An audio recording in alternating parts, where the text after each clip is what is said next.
আমাদের মূল লক্ষ্য বাংলাদেশে যে নির্বাচন হবে সেই নির্বাচনে আমাদের প্রাণপ্রিয় সংগঠন জাতীয়তাবাদের ধানের শীষের প্রতীককে নির্বাচন জয়যুক্ত করার জন্য আমরা ঐক্যবদ্ধ কাজ করব।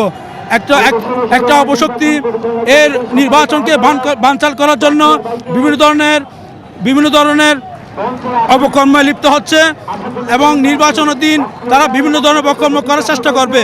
আমরা ঐক্যবদ্ধ হয়ে তরুণরা এই অপশক্তির বিরুদ্ধে রুখে দাঁড়াবো এবং একটি গণতান্ত্রিক সরকার প্রতিষ্ঠা করার মাধ্যমে একটি বাংলাদেশ জাতীয়তাবাদী তারেক রহমান সরকার গঠিত হবে।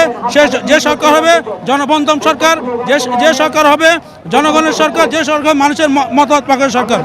ধানের শীষে যে জোয়ার আমরা দেখেছি, মহিলাদের, পুরুষ, বয়স্ক মানুষের, যিনি শহীদ প্রেসিডেন্ট জিয়া রহমানের আদর্শ, তারেক রহমানের তারুণ্যের যে বুথগুলা, আমরা যেখানে যাচ্ছি বাসায়, ফ্যামিলিতে, তরুণদের কাছে সবাই একটি লক্ষ্য হচ্ছে এবার আমরা ভোট দেব ধানের শীষে।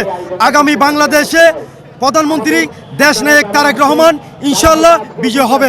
শৃঙ্খলাভাবে যেন ভোট দেয় এবং ভোট সেন্টার যতক্ষণ পর্যন্ত ফলাফল না দেওয়া পর্যন্ত ততক্ষণ সেন্টারে অবস্থান থাকার সবাইকে উদাত্ত আহ্বান জানাচ্ছি।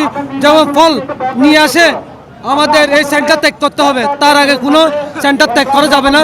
নির্বাচন বানচাল করার জন্য অনেক পায়দার চালাচ্ছে, কিন্তু এই পায়দারকে বুঝে দিতে হবে। 12 তারিখ 12টা এবং পুরো রাত পর্যন্ত জেগে থাকবো যতক্ষণ পর্যন্ত ফলাফল শেষ হবে না।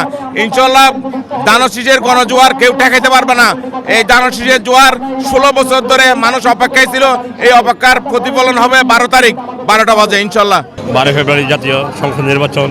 ইতিমধ্যে আপনারা দেখছেন বাংলাদেশের আনাচাকান আছে যে একটা পরিবেশ, নির্বাচনের পরিবেশ সৃষ্টি হয়েছে।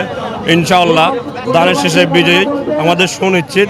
আমরা এটা 12 তারিখ সন্ধ্যাবেলায় আমরা সারা দেশবাসীকে জানান দিব যে বাংলাদেশের যে আবশ্যিক নেত্রী দেশনেত্রী বেগম খালেদা জিয়ার যে আদর্শ সংগ্রাম, এটা বাংলাদেশে এখনের মধ্যে ধারণ করা আছে।